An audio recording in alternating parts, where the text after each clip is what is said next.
Welcome to Heartbreak Chronicles. Nathan stands outside his bedroom door, listening to his wife Olivia's conversation with his mother Eleanor as an incredible plan unfolds before his eyes. Chloe must be helped. It is your duty as a sister. Eleanor's voice was calm but undeniable. Ryan has agreed, and the doctor says it's the only way. You have to have sex with Ryan to have a baby for your sister. Nathan felt his stomach lurch, and he couldn't believe what he was hearing. His wife is considering having sex with her sister's husband, Ryan, simply because her sister can't get pregnant. What shocked him even more was that it was all orchestrated by his mother-in-law, Eleanor. But Nathan would never agree to it, he heard Olivia say hesitantly. It would ruin our marriage. That man doesn't deserve you, Eleanor replied coldly. If he truly loved you, he would understand the importance of family. Chloe needs a child, and you can give her that gift. As for Nathan, he'll fit in or leave. Either way it turns out, you'll be better off. Without further hesitation, Nathan pushed open the door and barged in. What are you discussing? He questioned, his voice shaking with anger. Olivia looked shocked and pale. Eleanor, for her part, kept a calm expression, as if she had anticipated this moment. This is a family matter, Nathan, she said, with contempt in her voice. And there are things you may not understand. Letting my wife sleep with her brother-in-law is something I can't understand. Nathan asked incredulously, Are you crazy? Olivia stood up and tried to calm the situation. Nathan, calm down. We're just talking about possibilities. Chloe is really desperate. So the solution is to betray our marriage? Nathan turned to Olivia and felt as if his heart was being ripped out of his chest. Are you really considering this crazy plan? I'm just listening to my mom, Olivia defended. I haven't agreed to anything yet. But you didn't reject it either, Nathan pointed out. You should have rejected the ridiculous idea immediately instead of sitting around discussing the possibilities. Eleanor stood up and straightened her expensive silk shirt. We don't need your permission, Nathan. This is about family continuity, much more important than your personal feelings. There's a long history of tension between Nathan and Eleanor. Ever since he and Olivia met in Toronto 3 years ago and quickly fell in love, Eleanor has been on the fence about the relationship. In her eyes, Nathan is just an ordinary civil engineer, far too good for her daughter. She repeatedly hinted that Olivia should find a more promising partner, but Olivia stuck to her choice, and the two married a year after they met. Eleanor never really accepts this fact, and she intentionally or unintentionally belittles Nathan's accomplishments and abilities at every family gathering. Nathan has tried to build a good relationship with his mother-in-law, but her arrogance and controlling nature make it nearly impossible. Things took a turn for the worse about a month ago when Olivia's sister Chloe was diagnosed with infertility. It was a crushing blow to Chloe and her husband Ryan, and especially to Eleanor. In her values, a woman's main duty is to continue the family line. You might consider adopting, Nathan had suggested. There are a lot of kids who need homes. That's not a real grandson, Eleanor objected immediately. Not of our family line. Now, Eleanor comes up with this shocking plan, for Olivia to have sex with Ryan and have a baby for Chloe. In Eleanor's mind, the child would be registered as Chloe and Ryan's, and Olivia would just be a vessel. This is insane, Nathan said to his wife. I can't believe you're even considering this. I'm sorry, Nathan, Olivia whispered. But you don't understand how much Chloe is suffering. She has cried almost every day since learning that she cannot have children. So the solution was for you to sleep with her husband? Nathan raised his voice. This sort of thing should be rejected immediately, not discussed. Eleanor sneered. It seems your husband is more selfish than I thought. A man who truly loves you will understand and support your decision to help your sister. Nathan felt a wave of vertigo, as if his whole world was falling apart. He took a deep breath and tried to control his anger. Olivia, I need you to make a choice now. It's our marriage or this crazy plan. Olivia looked at Nathan and then at her mother with a struggle in her eyes. I needed time to think, she said eventually. It wasn't an easy decision. There's nothing to think about, Nathan said coldly. If you need time to decide whether or not you want to betray our marriage, then we don't have a marriage anymore. He turned and left the room, leaving Olivia and Eleanor to continue their discussion. Nathan drove straight to his best friend Marcus's house, needing a place to calm down and think. Is she crazy? Marcus asked after hearing Nathan's account. That's the craziest thing I've ever heard. The problem is that Olivia didn't even say no right away, Nathan says in frustration. She said she needed to think. What's there to think about? This is clearly betrayal. Marcus handed Nathan a beer. She's probably just emotionally manipulated by her mother and sister. Eleanor has always had it in for you, and now she's found the perfect opportunity to sabotage your marriage. Nathan sighed. I don't know what to do. There's no way I could have continued the marriage if Olivia had actually accepted the program. You need to make her understand that, Marcus suggested. Maybe she just needs to see where this is going to lead. When Nathan got home, it was late at night. Olivia sits in the living room waiting for him, her eyes red and puffy. Obviously, she's been crying. We need to talk, she said softly. There's nothing to talk about, Nathan replied, unless you've already rejected this ridiculous plan. Olivia drops her eyes. I love you, Nathan, but Chloe is my sister. She has always been there for me when I needed it. Now she needs me. You can't help her like this, Nathan said firmly. There are other ways to support her than betraying me and our marriage. There will only be one time, Olivia said, as if that would alleviate anything. Just to get pregnant. Everything will be back to normal after that. Nathan felt a wave of nausea. Do you really believe that? You think we're back to normal after you slept with Ryan? This is not a medical procedure, Olivia. It's betrayal, it's disloyalty. I don't want to lose you, Olivia cried. But I can't pass up the chance to help Chloe either. Then you've made your choice, Nathan said calmly, feeling a strange calm descend upon him. I'm not going to stop you, but I'm not going to stay and watch it happen either. If you decide to continue this program, our marriage is over. The next few days were a painful stalemate. Olivia receives constant calls from Eleanor and Chloe, who exert relentless pressure. Nathan stood his ground and refused to discuss the topic further.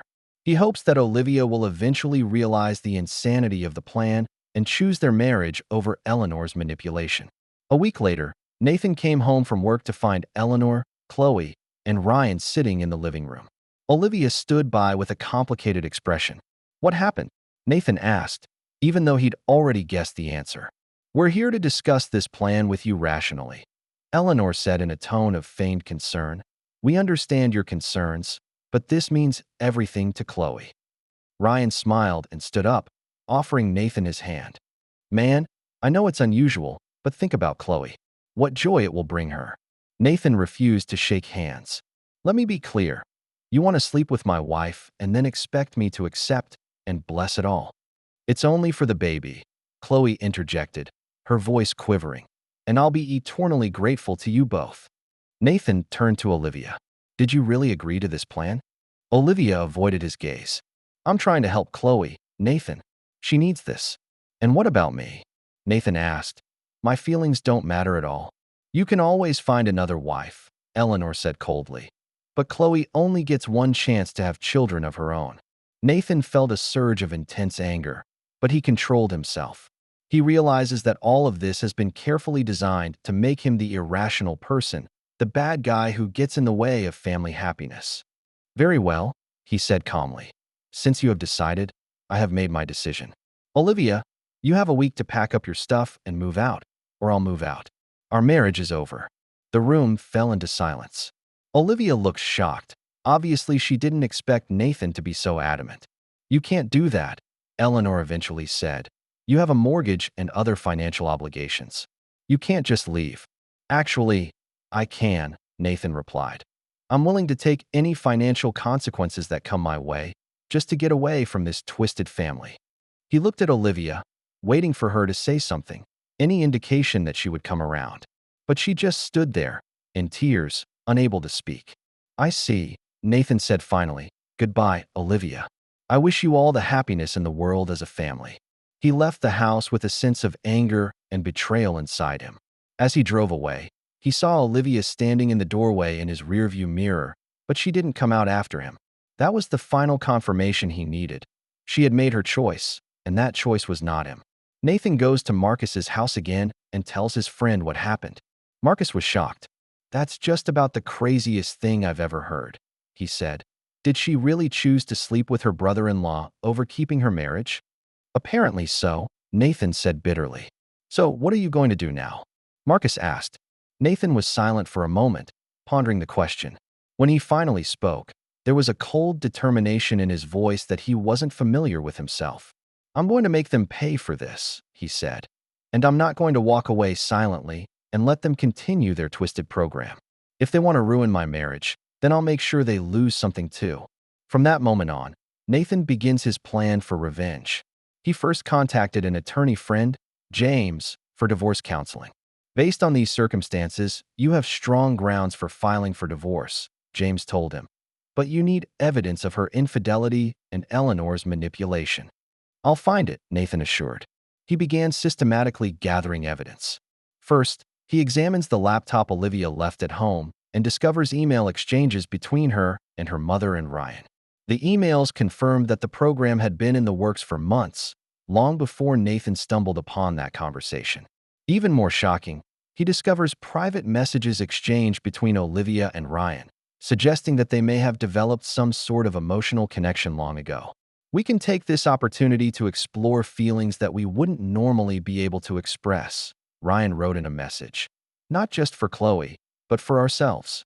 The discovery inspired a deeper anger in Nathan.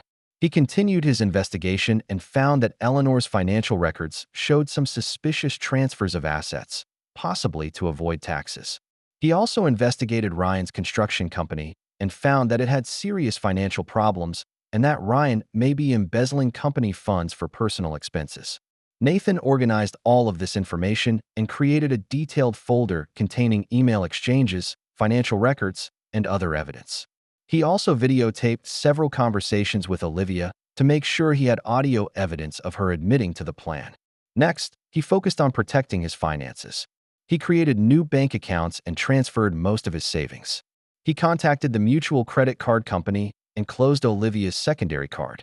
He also updated his will and insurance beneficiaries to ensure that Olivia could not benefit from them. Meanwhile, Nathan begins to prepare for his future. He contacted a former coworker in Vancouver to inquire about job opportunities there.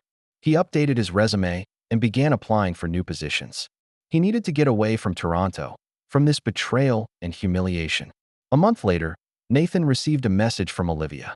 "We need to talk. I'll be back this weekend." Everything went according to plan. Nathan didn't reply. He's ready for his counterattack. When Olivia gets home, she finds Nathan sitting in the living room with a thick folder in front of him. "Nathan," she said in surprise, "there you are." "Yes," he replied calmly. "I think we do need to talk."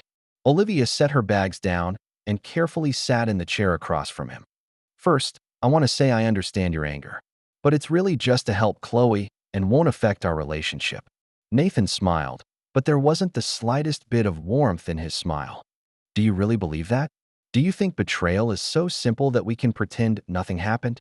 "It's not betrayal," Olivia argues. "It's for the family.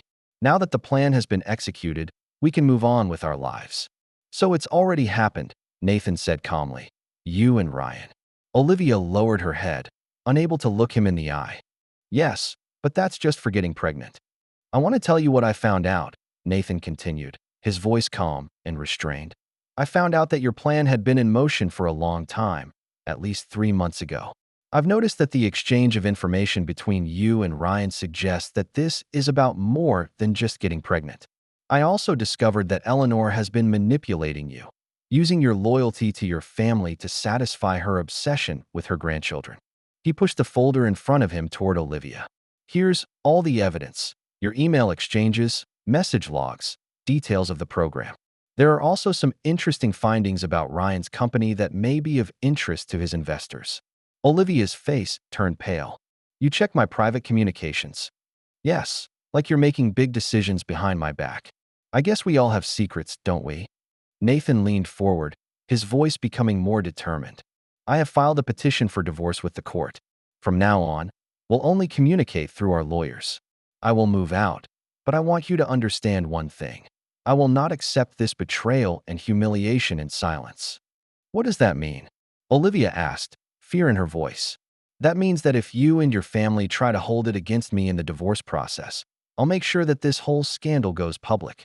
Ryan's company, Eleanor's tax problems, your incestuous relationship, all the details will come out." Olivia looked shocked. "You can't do that. It will destroy us all." Just as you ruined my marriage, Nathan replied coldly. It is your turn to suffer the consequences. He stood up and picked up his long-packed bags. I'll be staying in a hotel until I find a new place to live. Tell your mother and sister that if they try to interfere with the divorce proceedings, the consequences will be severe. When Nathan leaves, Olivia sits on the couch and cries, but he doesn't look back. That was his first step, letting them know he wouldn't be a silent victim. His revenge has just begun. Nathan sat in his hotel room and watched his plan unfold step by step. The divorce petition has been filed and his attorney, James, is working on the details. Meanwhile, he begins to implement the next phase of his revenge plan.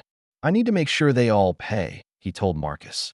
Not just Olivia, but that control freak Eleanor and scumbag Ryan. You need to be careful, Marcus warned, not to do anything illegal. I don't need to break the law, Nathan sneered. The law and public exposure will punish them enough. Nathan's first target is Ryan's construction company. Through the information he gathered, he knew that Ryan had been engaging in some questionable financial maneuvers, using company funds for personal expenses. He contacted the company's major investors anonymously, providing enough clues for them to begin their own investigation. Are you sure you want to do this? James, upon hearing about the plan, asked. This could affect the divorce process. I'm sure, Nathan replied firmly. They tried to ruin my life. Now it's their turn to taste the same pain. A week later, Nathan received a flurry of messages and phone calls. First it was Olivia, with panic in her voice. Ryan's company is being investigated, and investors have frozen all funds. They suspected financial impropriety. Did you make this? Nathan didn't reply. Then came Eleanor's call, her voice filled with anger and fear. You vile man. Do you realize what you're doing? You are destroying my family. That's exactly the reaction Nathan wanted. He continues to move forward with his plans, with Eleanor's tax issues next on his list. He filed an anonymous tip with the IRS detailing Eleanor's suspicious asset transfers. Meanwhile, Nathan is taking care of his future.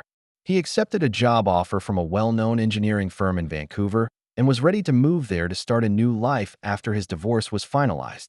Are you really leaving Toronto? Marcus asked. This is your home. There's nothing left for me here, Nathan replied. Too much pain and memories. Vancouver is a new beginning. The divorce proceedings are going well, and Olivia seems to be accepting the fact that the marriage is over. Her attorney contacted James and stated that she was willing to accept a no-fault divorce with an equal division of property and no alimony. This should have been good news, but Nathan thought it was too easy. Why are they suddenly so cooperative? He asked James skeptically. It could be because they're afraid of your counterattack, James speculated, or there could be other reasons. In any case, it's in your favor. Nathan decided to up the ante on his demands. He tells James that he'll only accept those terms if Olivia and Ryan both leave Toronto. Olivia must quit her job at the marketing firm and Ryan must give up his position at the Chamber of Commerce. These demands are beyond the law, James warned, and I can't formally include them in the divorce settlement. Then communicate it informally, Nathan insisted, and let them know that if these conditions are not met, I will make all the evidence public. James reluctantly agreed to convey these conditions. Amazingly, they agreed again. Olivia's lawyer responds that she has quit her job and plans to move to Vancouver, ironically, the very city Nathan plans to go to. Ryan and Chloe decide to move back to Chloe's hometown of Ottawa. Why did they take it so easily? Nathan asked again, feeling a little uneasy. He got his answer quickly. One night, he receives a message from Olivia asking for a face-to-face conversation. I need to tell you something, she wrote, and it's important. Out of an abundance of caution, Nathan agrees to meet in a public place. He chose a cafe they had frequented, making sure there would be enough people present to prevent any dramatic scenes. When he arrived, Olivia was already there waiting. She looked haggard, with deep dark circles under her eyes, and it was obvious she hadn't slept well in weeks. Thank you for wanting to see me, she said, her voice tired. I know I'm in no position to ask for anything, but there are some things you need to know. Nathan sat down and kept a cold expression on his face. I'm listening. Olivia took a deep breath and seemed to be building up her courage. I had a miscarriage, she said finally, 3 days ago. The doctor said it could be caused by stress. Nathan felt a mixture of emotions. Part relief, part strange sadness for the child that never really existed, even though he knew it would be the product of betrayal. "I'm sorry," he said finally, though his tone remained cold. "But it doesn't change anything." "I know," Olivia nodded. "I just think you have a right to know. But there are other things. Something more important." She looked even more nervous, her fingers fidgeting with her coffee cup. "Ryan's company is bankrupt," she continued, "and the investigation shows he's been embezzling company funds for years. He will face criminal charges." "It's none of my business," Nathan said calmly, despite feeling a twinge of inner satisfaction. "But that's not all," Olivia whispers. "My mother also received a tax investigation notice. They discovered the transfer of her assets, and she may have to pay huge fines and taxes owed." Nathan kept his face impassive and waited for her to continue. "I know you did all of this," Olivia finally said, tears in her eyes, "and I don't blame you. We hurt you. You have the right to fight back. But I need you to know one thing. I'm really sorry. I made the terrible mistake of falling prey to my mother's manipulation and Chloe's pain. But in the end, it was my choice, my betrayal." Nathan gazed at the woman who had once been his wife and felt a mixture of emotions: anger, satisfaction, and even a hint of pity. But he wouldn't let any mercy stop his plans. "Your apology means nothing to me," he said coldly. "You destroyed our marriage and my trust and love for you. And I'm sorry won't change that." Olivia looked down at her coffee cup. "I know. I just want you to know that I'm taking all the consequences. I've quit my job, just like you asked. I've found a new position in Vancouver and will be moving there after the divorce is finalized." "I'll be going to Vancouver too," Nathan told her. "I accepted a job with a company there." Olivia looked surprised. "I don't know. I can choose another city if you want." "No," Nathan said firmly. "I'm not going to let your existence determine my future. Vancouver is a big city. We can avoid meeting." Olivia nodded in understanding. "One more thing," she said hesitantly, "about Ryan and Chloe. Their marriage may not last." After a miscarriage and the collapse of his company, Ryan became very angry and bitter. He accused Chloe and my mother of ruining his life. And now Chloe is accusing my mother of forcing her into this program. The whole family is falling apart. Nathan feels a cold satisfaction. "You destroyed my family, and now yours is falling apart. It's poetic justice." Olivia didn't retort, just shed another tear. "You're right. We deserve these. I just wish things could be different." "It's too late." Nathan stood up, ready to end this conversation. "See you later, Olivia." "Nathan," she called out to him before he turned to leave. "There's one thing I've never understood. How did you find out about Ryan's financial problems? Those messages are very hidden." Nathan smiled slightly, but there was no warmth in his smile. "While you and your family were plotting to betray me, I was conducting my own investigation. I'm a lot smarter than you think." He left the cafe and stepped into the warm sunshine, feeling a strange sense of relief. His plan for revenge is unfolding perfectly, far beyond his expectations. The divorce proceedings continued to go smoothly over the next few weeks. Nathan received more information about the Eleanor family. A tax investigation has officially begun, and Eleanor could face a hefty fine. Ryan was indeed charged with misappropriating company funds and could face jail time. Chloe and Ryan's marriage is on the brink of collapse, and they have separated. "Don't you think it's a bit much?" Marcus asked at a dinner. "They've paid a heavy price." "They tried to ruin my life," Nathan replied, "and now they're just reaping what they sowed. Every consequence is a direct result of their own choices and behaviors. I'm just exposing the truth." Marcus didn't look too sure, but he didn't argue further. He knew that Nathan was going through a great deal of pain and needed this to gain some peace. The divorce was finalized 3 months later. Under the agreement, Nathan and Olivia divided their property equally, with no alimony or other ongoing financial ties. Nathan immediately began preparing for the move to Vancouver and is looking forward to a fresh start. Just a week before he was due to leave Toronto, he received an email from Chloe. It was something he hadn't anticipated. "Nathan, I know you probably don't want to hear from me, but I need to apologize," the email reads. "I've let my cravings cloud my morals and sanity. I never should have agreed to that plan, much less let Olivia in on it. I lost everything: my marriage, my reputation, even my relationship with my mother and sister. But it's what I deserve. I just want you to know that you're right. We should be thinking about adoption from the beginning, like you suggested." Now I am walking this path alone, hoping to provide love and support to a child who needs a home. I don't expect your forgiveness, but I hope you find peace and happiness in your new life." Nathan read the email and felt a mixture of emotions. He didn't reply, but he didn't delete it either. This is another proof of his successful revenge. After moving to Vancouver, Nathan threw himself into his new job and new life. He rents a condo on the beach where he can see the magnificent sunrise every morning. His new colleagues are friendly and professional, and the work is challenging. Slowly, he began to feel that life was getting back on track. 6 months later, Nathan heard more about his ex-wife and her family through a mutual friend. Olivia also moved to Vancouver, but lives on the other side of town. She got a lower-level job, and life seemed tough. Eleanor's tax investigation has been completed, and she has been fined nearly $200,000 Canadian dollars, nearly depleting her savings. Ryan was sentenced to 2 years in prison, and his divorce from Chloe is finalized. Chloe did go down the path of adoption and is now a single mom to a young orphan. "Your revenge is complete," Marcus told him in a phone call, "and they've all paid for their actions. It may be time to let go of the past completely and move on." Nathan knew Marcus was right. His anger has been satisfied, and the betrayer has been punished. It's time to focus on your future. One evening, as he was walking along the beach in Vancouver, he saw a familiar figure. Olivia is standing a few meters away, also looking at the ocean view. She looked much older than he remembered, and there was a deep sadness and weariness in her eyes. For a moment, their eyes met. Olivia's eyes widened, clearly shocked at the chance encounter. She hesitated for a moment, seemingly unsure if she should go up and say hello or turn away. Nathan gave her a cold nod and continued his walk without stopping to talk. This simple gesture conveys his message that he has moved on, that his life has moved on, and that she no longer matters to him.